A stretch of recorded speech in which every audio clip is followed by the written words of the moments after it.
Para la semana número 5 en historia nos corresponde trabajar un movimiento muy importante que se desarrolla durante el siglo XVIII. Hay que tomar como referencia algunos datos relevantes para entender esta ideología.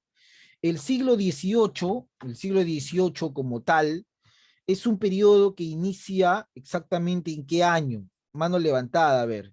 Siglo XVIII va de qué año a qué año.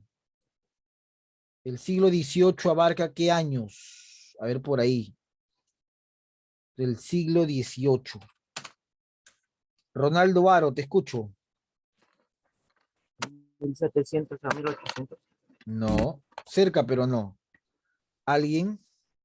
Siglo XVIII,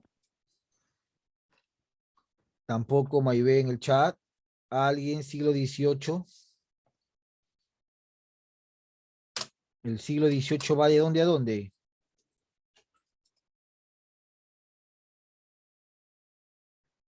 ¿De dónde a dónde va? Bueno, profesor, hablar del siglo XVIII es hablar específicamente de 1701 hasta 1800, ¿ya? Eso es. De 1701 a 1800. Ustedes tienen que calcular 100 años, pues. Son 100 años los que dura un siglo. Y hablar del siglo XVIII es hablar de inicios de 1701 hasta exactamente el año 1800, ¿no? Ese es básicamente el contexto, el lapso que dura este siglo. Ahora, profesor, en este siglo, ¿qué sucede o qué va a pasar? Eso es lo que nosotros vamos a desarrollar en esta sesión. El tema de la clase está ligado a la ilustración. Y la ilustración es básicamente un sinónimo del siglo XVIII.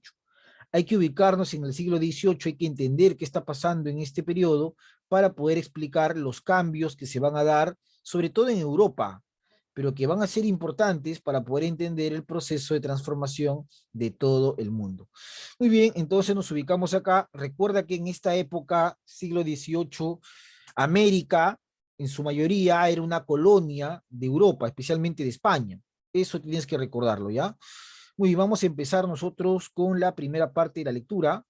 Así que ilustración, primer párrafo. Rivas, Yerilín, le escuchamos. Ilustración, fuerte y claro. Ya. No veo en la pantalla el texto. ¿No lo ves? Y ahora sí. La ilustración. Ilustración. Característica del pensamiento ilustrado. Entre las características tenemos una confianza ciega en la razón, mediante la cual se alcanzaría la verdad. Esta actitud llevó no solo a la búsqueda del saber y el incremento de los conocimientos, sino también al estudio de su época y su cultura. ¿Sigo? Sigue, por favor, todo, hasta acá. Ya. La crítica aguda a la sociedad y a las instituciones vigentes que impedían el progreso y la felicidad. Por ello se planteaba la necesidad de reformas. Las críticas se concentraron en torno del antiguo régimen y el absolutismo. Amor por la naturaleza. Todo lo natural era considerado bueno y lo sobrenatural inexistente. Para dominar la naturaleza, los ilustrados trataron de descifrar sus leyes a través de la razón. Búsqueda de la felicidad, que había sido limitada por las estructuras políticas, sociales y religiosas existentes. Si los hombres y mujeres eran infelices, esto se debía a la ignorancia, la superstición y la irracionalidad. La solución era conducirlos a la razón por medio de la educación. Muy bien, Rivas Yerilín. Ahí está entonces su compañera. Muy bien, señorita.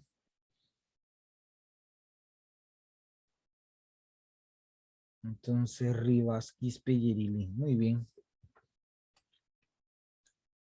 A ver, regresamos, profesor. Entender las características del pensamiento ilustrado nos debe de llevar a conocer cada uno de los elementos que componían esto llamado ilustración. Ahora, ¿por qué se llama ilustración? Eso sería lo primero en aclarar. ¿Por qué vamos a llamar ilustración? Bueno, 1701, y eso lo voy a colocar por acá. 1701, recuerda, la ilustración es un proceso del siglo XVIII. que abarca de 1701 hasta el año 1800, ahí son 100 años. Además, a la Ilustración se le suele denominar el siglo de las luces, ¿no? Al famoso siglo XVIII. ¿Por qué, profesor? Si tú te percatas en el año 1701 y 1800, ya no es Edad Media, es básicamente la modernidad, la Edad Moderna, que había empezado a partir de 1453. Entonces, ¿por qué se le va a llamar siglo de las luces? Porque en esta edad de la historia, la luz, bueno, imagínate que tú estás en un cuarto completamente oscuro, ¿no? Entonces, la oscuridad era sinónimo a la Edad Media. Recuerda tú que a la Edad Media se le conoce como la Edad Oscura de la historia, ¿ya? Entonces, cuando te hablen a ti de Edad Media, rápidamente tú vas a recordar la época oscura de la historia, ¿ya? La época oscura de la historia. ¿Y qué significa la época oscura de la historia? Significa que durante la Edad Media, que dura casi 1000 años, no existe un desarrollo científico, ¿no? Todo era controlado por los reyes y por la iglesia. Imagínense que en la Edad Media, la iglesia seguía manteniendo la tesis de que la Tierra era plana y que la Tierra se encontraba en el centro del universo. Entonces, al mantener esa tesis y ese dogma, muchos no querían salir de Europa por miedo a perderse, ¿no? Bajo esa idea de que la Tierra era plana y de que en ambos lados del planeta encontraríamos seres sobrenaturales, mitológicos, ¿no? Entonces, esa idea es una idea de tipo dogmática, donde lo más importante en la Edad Media era la fe. Recuerden cuando se dio la peste negra, la gente se metía en las iglesias, arrancaba hojas de la Biblia y pensaba que con eso se iban a cuidar de la peste y no enfermarse. Todo lo contrario, mucha gente moría porque no tenía que ver eso con la peste, el origen de la peste. Entonces, en la Edad Media, la educación era dogmática, era controlada por la iglesia, por los reyes. Lo más importante era la fe. La fe dominaba la vida del ser humano. El hombre en la Edad Media, por la fe, era capaz de ir a una guerra como las cruzadas. Entonces, no existe un desarrollo científico en la Edad Media. No hay ciencia. Y para que exista ciencia, debe haber un desarrollo de la razón. Y eso tampoco había. Pero a partir del siglo XVIII, la sociedad va a cambiar. Porque los hombres de la modernidad empezaron a desarrollar una educación racional. Y con una educación racional desarrollan la ciencia. Y el desarrollo de la ciencia los lleva a ¿qué? A iluminar el siglo XVIII. Por eso se llama siglo de las luces, porque este siglo va a ser iluminado por la razón, ¿ya? Entonces, ¿por qué se llama siglo de las luces? Porque la razón es la luz que va a iluminar este periodo, ¿no? Y va a hacer que la gran población de Europa empiece a criticar a aquellos hombres que decían que eran los hijos de Dios, o sea, a los reyes, que empiecen a cuestionar todos los dogmas de la iglesia. Por ejemplo, cuando Colón llegó a América, se tumbaron un dogma, que la tierra era plana, se tumbaron, la iglesia tuvo que aceptar la redondez de la tierra.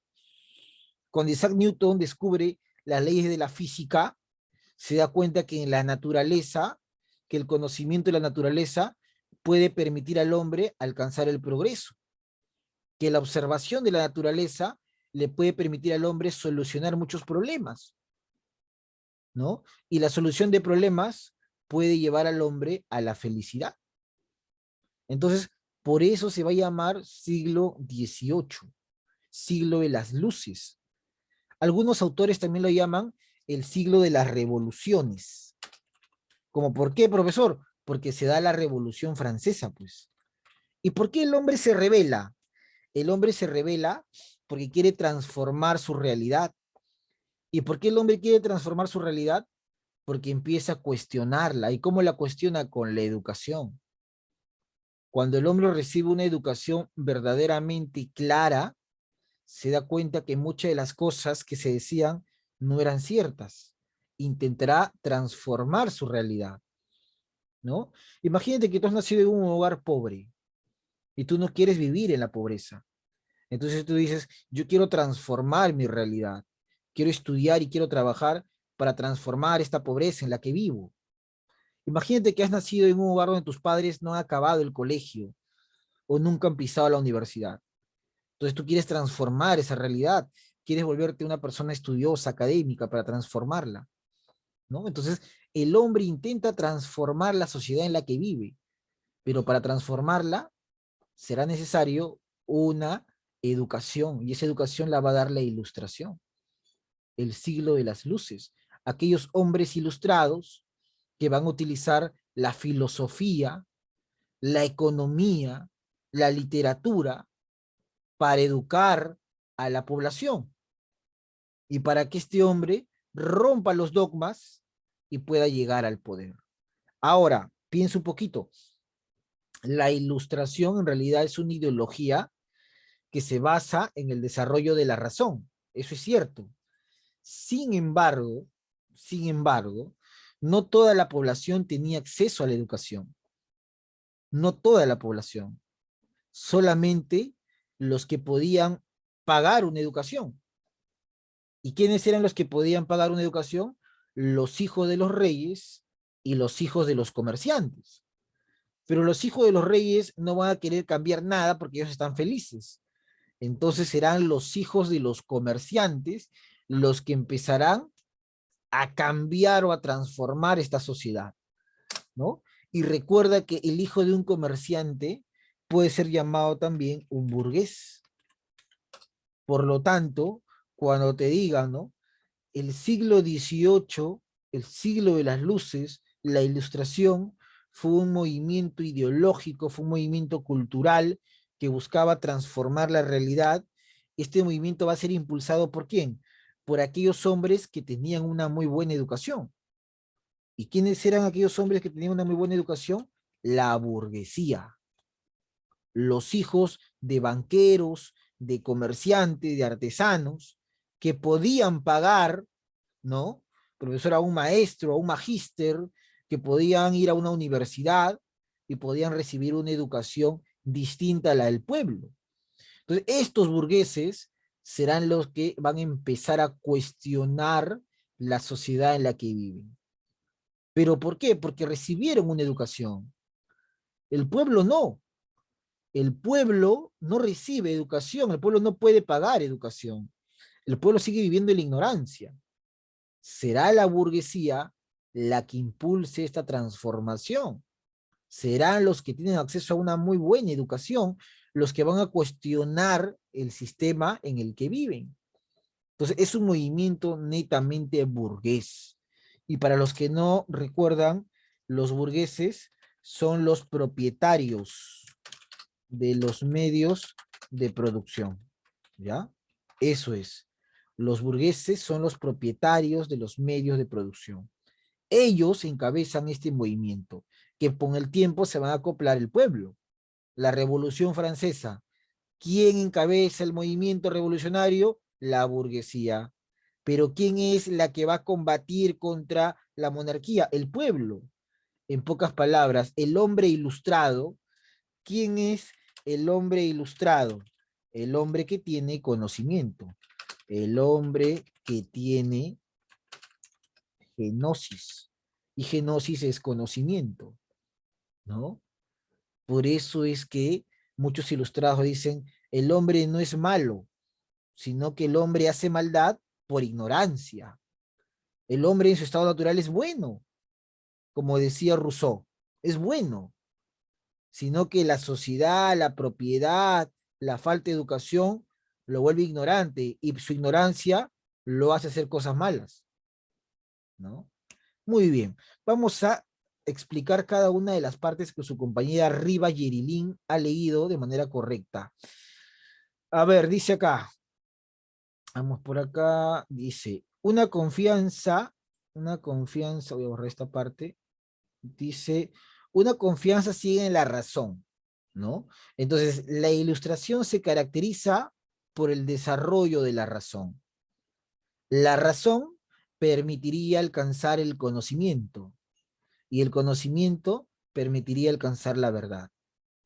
todo lo que existe, existe por la razón, dirían los ilustrados. Ahí podemos recordar a un filósofo llamado René Descartes. René Descartes era un filósofo racionalista, porque utilizaba el método de la razón, racionalista, conocido como el padre del racionalismo, ¿ya? Así lo llaman también algunos autores de filosofía. El padre del racionalismo. Otros lo llaman el padre de la filosofía moderna. De la filosofía moderna. ¿Ya? René Descartes. René Descartes es muy famoso en matemática porque desarrolla el plano cartesiano. Pero en filosofía, no solamente es el padre de la filosofía moderna, sino que desarrolla un método. Un método. Este método permitía a cualquier persona demostrar, ¿no?, que algo es claro, es distinto y es indudable. Ese método que va a utilizar René Descartes se va a llamar la duda metódica. La duda metódica. ¿Y qué es la duda metódica? René Descartes somete todo a la duda. Todo, todo, todo, todo, todo. Todo lo somete a la duda. ¿Por qué, profesor? Porque en la época de René Descartes, o sea, en el siglo XVIII y parte del siglo XVII, todos se preguntaban constantemente cómo se puede originar el conocimiento. ¿Cómo se origina el conocimiento? Esa era una pregunta que se hacían muchos filósofos, muchos hombres académicos. ¿Cómo se origina el conocimiento? La Iglesia decía que el conocimiento se originaba por la fe en Dios. Pero contra eso aparecen dos escuelas filosóficas. Unos filósofos decían el conocimiento se logra mediante la experiencia, ¿no? Mediante la experiencia, mediante los sentidos. Y otros filósofos como Descartes dicen no, el conocimiento se logra mediante la razón. ¿Y por qué le decían eso a Descartes? Porque la razón nos va a permitir demostrar que algo es y algo no es. Por ejemplo, Descartes había podido demostrar la existencia de Dios. Descartes decía, todo, absolutamente todo, hay que someterlo a la duda metódica. Pero hay algo que no puedo someterlo a la duda metódica. ¿Qué cosa es? Lo que se llama el cogito ergo sum, que es pienso, luego existo. Así se traduce, ¿ah? Está en latín. Cogito ergo sum, pienso, luego existo. Porque Descartes decía, si yo estoy pensando, es porque estoy existiendo, pues. Porque si yo estoy pensando, eso está demostrando que hay un ser, hay un ente, hay un sujeto que existe, sujeto pensante. Entonces, si yo pienso, estoy demostrando mi existencia, ¿no? Ahora, Descartes decía, pero uno puede pensar en muchas cosas, muchas ideas pueden venir a mi mente, muchas. Si yo me voy a un parque, puedo ver un caballo y puedo tener la idea de un caballo, ¿no? Pero esa idea proviene del mundo sensible, proviene de mis sentidos, porque con mi vista he observado el caballo, entonces eso tendría una idea que proviene de mis sentidos, proviene del mundo externo, eso Descartes lo llama una idea adventicia, proviene del mundo externo. Pero ¿qué más decía Descartes? Pero también hay ideas que provienen de mi imaginación. Por ejemplo, un unicornio. Nadie ha visto un unicornio. Yo no voy a ir a un parque y voy a ver a un unicornio porque no lo voy a encontrar. Nadie ha visto a un Pegaso, ¿no? Pero está en mi mente la idea de unicornio y la idea de Pegaso. Entonces, esa idea viene de la imaginación. Es una idea facticia, ¿no? Es una idea facticia, viene de mi imaginación. Pero, decía Descartes, hay ideas que nacen con el ser humano. A esas ideas, Descartes le llama ideas innatas. Una idea innata. ¿Por qué? Porque proviene desde el nacimiento. Está en nuestra mente desde que hemos nacido. Y una idea innata es Dios, ¿no? Porque estos hombres ilustrados no son ateos, ¿ah? Son hombres que creen en Dios, pero creen en Dios de una forma diferente. No creen en Dios como decía la iglesia en la época medieval, creen en Dios porque sí, porque existe, por la fe. No, ellos creen en Dios de una manera distinta. Descartes decía, las ideas innatas están en nuestra mente desde el nacimiento. Dios es una idea innata. ¿Y por qué Descartes? ¿Tú lo has visto? No. ¿Tú has hablado con Dios? Tampoco. Entonces, simplemente sé que existe. ¿Por qué? Porque todos los días buscamos a Dios. Cuando te preguntan, oye, ¿cómo es tu hombre perfecto? Entonces tú dices, no, mi hombre perfecto debe ser trabajador, debe ser simpático, debe ser responsable, debe ser atento. ¿Cómo es tu mujer perfecta? Debe ser simpática, debe ser atenta, debe ser cariñosa. ¿Cómo es tu trabajo perfecto? Donde esté yo bien, donde me traten bien, donde me paguen bien, ¿no? ¿Cómo es una vida perfecta? Una vida llena de tranquilidad, de paz, de alegría. Entonces, ahí está Dios. ¿Por qué? Porque tenemos en nuestra cabeza la idea de perfección. Y esa idea de perfección no la puede crear el hombre, porque el hombre es un ser imperfecto. Esa idea solo la tuvo que crear un ser perfecto.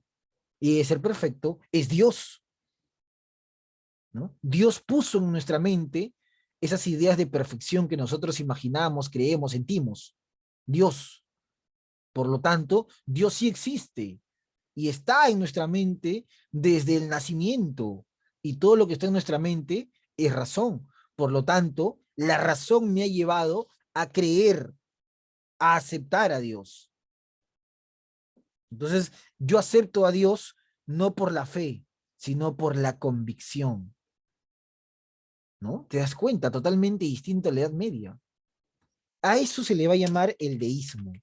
El deísmo es una característica religiosa de este periodo, en la cual se busca aceptar a Dios no por la fe, sino por la convicción. Acepto a Dios no porque el Papa me dice que acepte a Dios, sino porque la razón lo dicta. Descartes. ¿Ya? Muy bien. Otra de las cosas que había leído su compañera Yerilyn, por acá, es básicamente, a ver, vamos a ver, su compañera Yerilyn había leído la crítica aguda a la sociedad y a las instituciones vigentes, dice, que impidían el progreso y la felicidad. Profesor, ¿a quién se criticaba en esta época? Se criticaba a todas aquellas instituciones que no permitían el progreso y la felicidad. Profesor, entonces, ¿a quién se criticaba? Se criticaba básicamente a dos, a la iglesia y a los reyes. A los reyes que concentraban todo el poder bajo su mandato, y a la iglesia que seguía manteniendo dogmas. ¿Qué es un dogma? Verdades que no deben ser cuestionadas por el hombre. Los ilustrados decían, estas instituciones no permiten el progreso. Los reyes han mandado a la guillotina a muchos hombres sabios. La iglesia los ha perseguido, a Galileo, a Copérnico, a los humanistas, ¿no? Entonces, la iglesia y los reyes no permiten el progreso. Se critica mucho a ellos, ¿no? A la iglesia y a los reyes. Ahora, también los ilustrados sienten amor por la naturaleza. Por ejemplo, ahí está el Newton, ¿no? El caso de Newton. Newton se encontraba debajo de un árbol y cuando le cae una manzana, ¿no? ¿Qué hacía Newton debajo de un árbol? Dice la leyenda que él estaba leyendo y le cae la manzana. Y Newton se pregunta, ¿no? Algo bien sencillo. ¿Por qué esta manzana ha caído? Eso es algo bien sencillo, porque cualquiera en algún momento podría hacerse esa pregunta, pero Newton, un genio, dice, bueno, ¿por qué cae esta manzana? ¿Y por qué no va hacia arriba, no? ¿Por qué todo cae? ¿Y por qué nada va hacia arriba? Algo que puede ser tonto ahora, pero en el siglo de Newton, siglo XVI, XVII, era una pregunta filosófica, ¿no? Entonces Newton observa siempre que todas las cosas caen. Y la observación de la naturaleza le permitió descifrar las leyes de la naturaleza, ¿no? La ley de la gravedad, la ley de la termodinámica, ¿no? Entonces, profesor, que todo cuerpo con mayor masa atrae un cuerpo de menor masa. Y esa observación de la naturaleza, ¿no? Ese amor por la naturaleza le permitirá conocer las leyes de la naturaleza. Y esas leyes de la naturaleza van a ser entendidas solamente mediante la razón. Por eso una característica de los ilustrados es el uso de la razón. todo lo racional existe. Todo lo que no es racional no existe. Por ejemplo, profesor, lo sobrenatural, ¿no? Todo lo que no puedo yo utilizarlo ni verlo mediante la razón es inexistente, no existe, para nada. No tiene ningún espacio en la Tierra. Para que algo exista, debe utilizar la razón. La razón me debe demostrar que esto existe, ¿no? Entonces, la naturaleza, dirían estos ilustrados, es el lugar donde yo voy a encontrar muchas respuestas. Observo la Tierra, observo las estrellas, observo el mar, ¿no? Profesor, observo muchos fenómenos que se dan. Ahora, todo esto que los ilustrados están observando y están buscando descifrar, lo lleva a una sola cosa, a conseguir la felicidad, ¿no? Dicen los ilustrados, el hombre que es feliz es básicamente porque ha utilizado la razón. Y el hombre que es infeliz es por la ignorancia. Por ejemplo, vamos a suponer en la edad, en el siglo XVIII, ¿no? Una persona que todo le va mal, que constantemente se enferma, que lo botan del trabajo. ¿Qué diría una persona en el siglo XVIII? Oye, te han hecho brujería, ¿no? Tienes que irte a un curandero para que te sanen de esa brujería. Todo te va mal, ¿no? Alguien te ha brujeado, te ha embrujado, te ha hecho un hechizo. Entonces, ¿qué diría un ilustrado? ¿Qué diría Voltaire? ¿Qué diría Montesquieu? Eres un infeliz, eres un ignorante, porque estás creyendo en supersticiones, estás creyendo en algo irracional, ¿no? Si te va mal, si te botan del trabajo, es porque eres un irresponsable. Si te enfermas, es porque no tienes una buena alimentación, no haces ejercicio, ¿no? Eso diría un ilustrado. Usa tu razón, ¿no? Usa tu razón, ¿no? No des excusas de superstición, de irracionalidad, no digas que la brujería, no digas que por acá, que por allá, usa tu razón, ¿no? Porque solo tu razón te va a permitir alcanzar la felicidad. Pero para que uses tu razón, debes educarte, ¿no? Por eso que estos ilustrados buscan transformar la educación de la época, buscan hacer que la educación tradicional, dogmática de la iglesia, empiece a dar paso a una educación ilustrada, ¿no? Por eso es que existen exponentes de la ilustración. Uno de ellos, si lo estamos viendo en pantalla, es Voltaire. Otro es Montesquieu. Y hay uno que es mi favorito, y es Rousseau, ¿no? Ahí está. Vamos a conocer a cada uno de ellos. Punto número 2, siga la lectura, señorita Pérez Vázquez, Maibé. Exponentes de la Ilustración. En filosofía y política destacaron los aportes de Montesquieu, Voltaire y Rousseau. Voltaire, Francois Marie Arouet, Francia, de 1694 a 1778. Filósofo francés, fue un implacable crítico del absolutismo y de la religión católica. Escribió cartas filosóficas o cartas sobre los ingleses en 1734. Cándido y diccionario filosófico. Muy bien. Montesquieu. Ahí nomás, muchas gracias, Pérez. Obras de Voltaire, ¿no? Voltaire es el acrónimo, es el seudónimo, es el alias de François Marie Arouet, ¿no? Un hombre que se dedicó a la búsqueda de la sabiduría, y la búsqueda de la sabiduría es la filosofía. La madre de todas las ciencias es la filosofía, ¿no? La búsqueda de la sabiduría. Era un hombre crítico del absolutismo, criticaba a los reyes y también el dogma de la Iglesia Católica. Obras más importantes donde vamos a encontrar su pensamiento es Cándido, una de ellas, y la otra es Diccionario Filosófico. Pero ¿qué nos dice en esencia Voltaire? Es bueno entender a Voltaire. Vamos a ver por acá, muy bien, señorita Pérez Vázquez Leslie. Pero ¿qué dice en esencia Voltaire, profe? A ver, Voltaire nos dice lo siguiente, ¿no? Voltaire es un defensor de la burguesía. Voltaire defiende a los dueños de los medios de producción. Voltaire defiende a la gente de su clase. Porque recuerda que te he dicho que todos los que tienen acceso a la educación en esta época son burgueses, ¿no? El pueblo, el hijo de un campesino, no tiene acceso a la educación. El pueblo es analfabeto, es ignorante. Y como es ignorante, es analfabeto, el pueblo se deja manipular por o los reyes en su momento o la burguesía en su momento. Esa es una máxima de la historia. Las personas que carecen de conocimiento son más fácil de manipular, ¿no? Entonces, Voltaire defiende a la burguesía. ¿Y cómo defiende a la burguesía? Voltaire debate constantemente con Rousseau.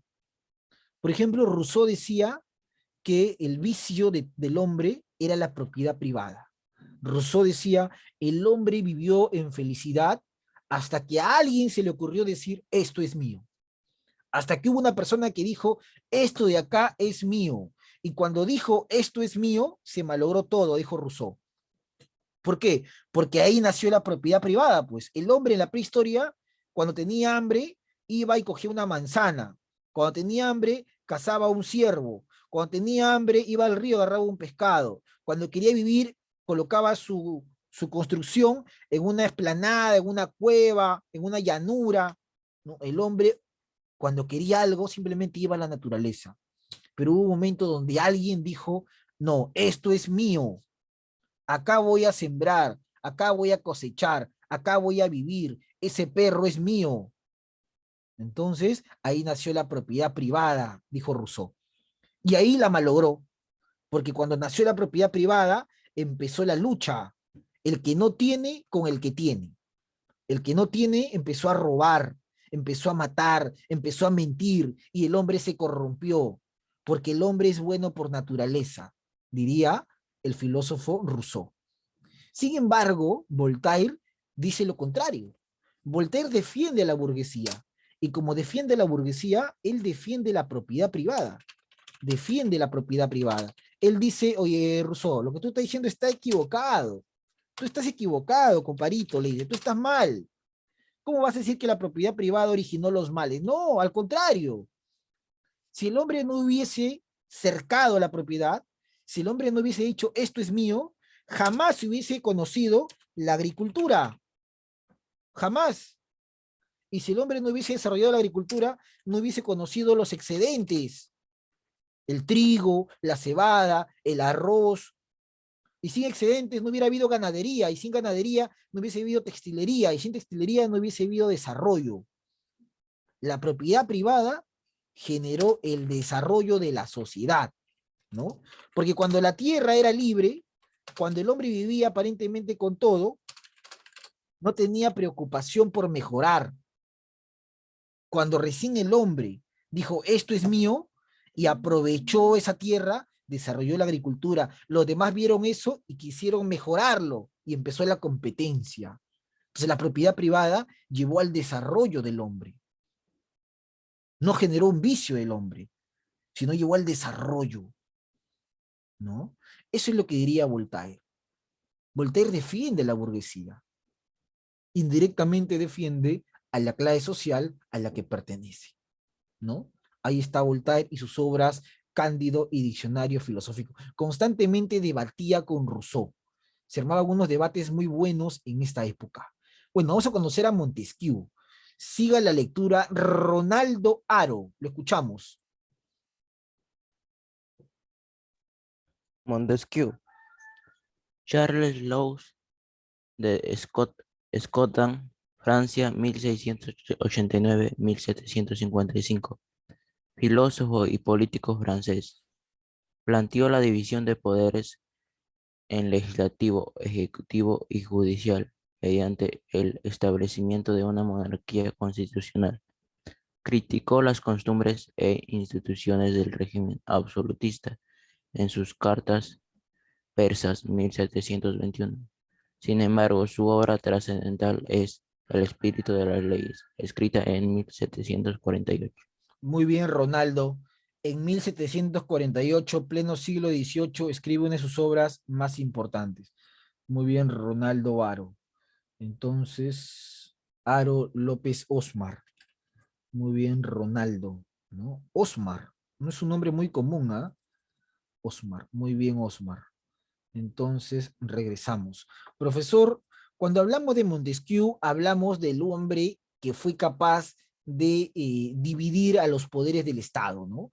Y eso es un aporte que hoy día se ve en muchos países como el Perú. En el Perú existe poder legislativo, poder ejecutivo y poder judicial. Eso se ve mucho en el plano del derecho, por ejemplo. Por eso dicen que los mejores abogados son los que estudian filosofía, porque entienden algunos conceptos de estos clásicos. Estos hombres eran filósofos, en su mayoría. ¿Qué es un filósofo? Aquel que busca el amor a la sabiduría. Un filósofo no busca hacer dinero, busca llegar al conocimiento, ¿no? Entonces, Montesquieu planteó algo muy novedoso para su época, ¿no? Él decía, ¿por qué los hombres tienen todo el poder? ¿Por qué un solo hombre puede decidir quién vive y quién no vive, judicial? ¿Por qué un solo hombre puede fabricar leyes a su antojo? No. Lo que debería ser es que los poderes deberían estar divididos y deberían nacer del pueblo. Pero el pueblo es demasiada gente. Sí, pues, pero el pueblo debería reunirse para hacer sus propias leyes. Y así nace la constitución política. El rey debería existir, decía Montesquieu, pero el rey no debe hacer lo que le dé la gana a él, sino lo que manda la constitución política, la voluntad del pueblo. Por eso, en su obra Espíritu de las Leyes, Montesquieu propone la división que después se va a hacer en Francia, que ya se había hecho en Inglaterra. Pregunta, ¿no? ¿En dónde tuvo éxito la Ilustración? En Inglaterra. ¿Cuál fue el primer país en el mundo en desarrollar una monarquía constitucional? Inglaterra. Por eso es que Inglaterra empieza la revolución industrial. Todo tiene lógica en la historia te enseña mucho. La historia te dice por qué Inglaterra es un país muy desarrollado, porque ahí empezó justamente el tema de la ilustración. La ilustración empieza en Inglaterra y tiene sus orígenes en la filosofía de John Locke, ¿no? Y después tiene sus orígenes en la filosofía de Adam Smith, padre de la economía clásica, ¿no? En Inglaterra. Inglaterra fue el primer país en Europa y en el mundo en tener una monarquía constitucional, donde el Congreso, que representaba al pueblo, era quien tenía el control del Estado. El rey existía, pero en base a leyes, en base a constitución. Por eso es que en Inglaterra empieza la primera revolución industrial. ¿Cómo pueden hacer industria en Inglaterra? Porque desarrollaron ciencia. ¿Y cómo desarrollaron ciencia? Porque transformaron su educación.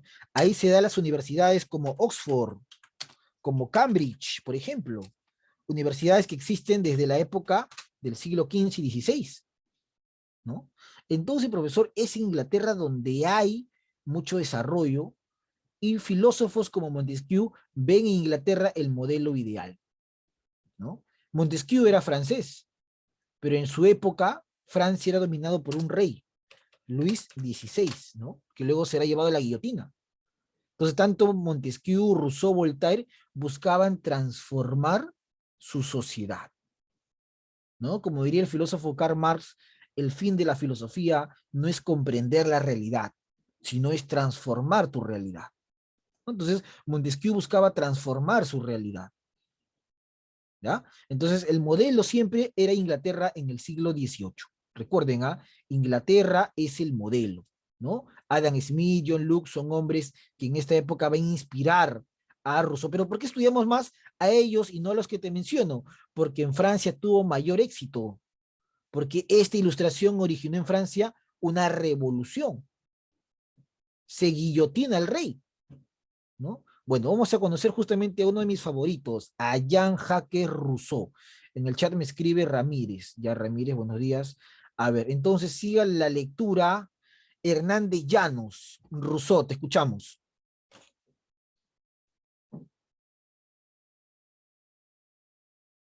Políticos, Jean-Jacques, Suiza 1712 a 1778.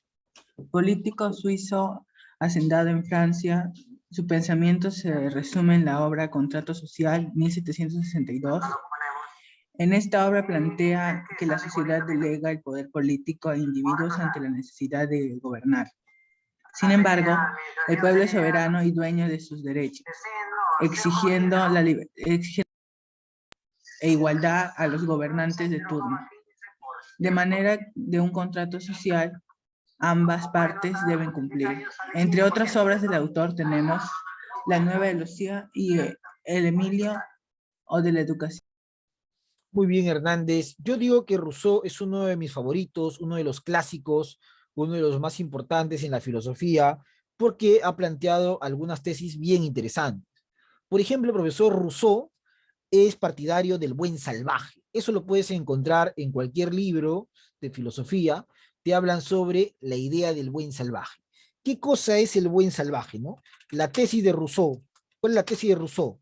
La tesis de Rousseau puede ser llamada el buen salvaje. Ahora, ¿qué es un buen salvaje, profesor? Bueno, Rousseau dice que el hombre ha pasado por dos momentos en la historia. El hombre ha vivido en un estado primitivo, pero también el hombre, diría Rousseau, ha vivido en un estado social, ¿no? Un estado social. Estado primitivo y estado social. ¿Qué dice Rousseau? Rousseau dice que el hombre en su estado primitivo es un hombre bueno. Es un hombre que tiene bondad. Pero así como tiene bondad, desarrolla una lucha constante. Por ejemplo, el hombre en estado primitivo luchaba con otros hombres primitivos por la comida. Luchaba inclusive por la mujer. Luchaba por una cueva. Luchaba por un animal, ¿no? El hombre lucha, pero el hombre es bueno. Porque en la época de la prehistoria no ha habido guerras, diría Rousseau. No ha habido Primera Guerra Mundial, no ha habido Segunda Guerra Mundial, no ha habido bombas atómicas, no ha habido nada. El hombre era bueno, luchaba, pero tenía bondad. Sin embargo, a eso lo llama Rousseau el buen salvaje. Hombres buenos en su estado natural. Sin embargo, dice Rousseau, conforme la sociedad fue avanzando y nació la propiedad privada, que expliqué hace un momento, el hombre se corrompió. El hombre dijo, ¿por qué él tiene eso y yo no tengo? ¿Por qué si antes eso le pertenecía a todos, ahora solo lo pertenece a él? ¿Por qué? Y empezó la delincuencia, el asesinato, el sabotaje, la rebelión, las guerras. El hombre se corrompió. Por lo tanto, Rousseau suelta una frase muy conocida, ¿no? El hombre nace bueno, pero la sociedad lo corrompe. Y eso lo podríamos aplicar en distintos ámbitos. Ningún niño que tú conozcas ha nacido malo. O tú miras al bebito de tu tía, de tu mamá, de tu prima, ese bebito tendrá maldad en su corazón. Ese bebito tendrá un asesino en serie. Será un bebito malvado. Será como Chucky. Imposible. Es un niño bueno. Tiene amor en su corazón. Y entonces, ¿por qué existen los hombres violadores, asesinos? Bueno, la sociedad lo corrompió, diría Rousseau. El entorno, sus padres, sus familiares, el barrio, la educación que recibió, lo corrompió. Entonces, ¿cómo es posible cambiar esto? Bueno, para evitar esto, hay que firmar un nuevo contrato social, diría Rousseau. Por eso que su obra se llama Contrato Social. Rousseau propone firmar un nuevo contrato. Propone que cada hombre, cada sujeto, entregue todos sus derechos a la comunidad. Pero obviamente, para que esto se dé, primero hay que educar al hombre. Hay que educarlo en valores, ¿no? Por eso que su obra que habla de educación se llama El Emilio. En El Emilio, Rousseau plantea cómo se debe formar a un niño para que luego sea un hombre de bien. Formarlo en valores. Formarlo en enseñanzas pedagógicas. Pero sobre todo formarlo con el ejemplo, diría Rousseau, ¿no? Por ejemplo, esa frase que dice, tocan la puerta de una casa, ¿no? Y viene alguien a cobrar, señora, y sale el niño, ¿no? Inocente, y dice, señor carnicero, dice mi mamá que no está, que mañana le va a pagar, ¿no? El niño, ¿por qué tiene que decir, dice mi mamá que no está, que mañana le va a pagar? ¿Por qué? ¿Por qué tiene que mentir? Porque le enseñan a mentir, pues, ¿no? Entonces Rousseau dice, hay que formar al niño con el ejemplo. ¿Ah? Muy bien, entonces el máximo aporte de estos ilustrados se llama la enciclopedia. Este es el libro más importante y del cual vamos a hablar ya en la próxima sesión, seguramente de clase. Todo lo que yo he hablado, todo lo que yo he explicado, está acá. El título de la clase, recuerden que lo expliqué también al inicio, el tema gira en torno a la ilustración, el título es El siglo de las luces, y el propósito de esta sesión ha sido explicar el proceso de transformación del siglo XVIII. ¿Cómo transformamos ese proceso? Con los ilustrados. Entonces, todo lo que yo te he explicado está ya resumido acá, ¿no? ¿Qué es la ilustración? ¿Cuáles son los antecedentes? El impacto en Francia, características y sus representantes. Estos son los esquemas que tú vas a copiar en tu cuaderno, al igual que la evidencia que se va a dejar y que me debes enviar según lo indicado. Muy bien, ¿hay alguna pregunta de tu parte hasta acá? Siendo las 8:45 de la mañana, 8:55. Ninguna pregunta, ningún comentario. Felicito a aquellos que han leído y han podido participar. ¿Hay alguna pregunta más por aquí? De tu parte, ninguna. Entonces acá nos estamos quedando. Muchas gracias. Un abrazo virtual.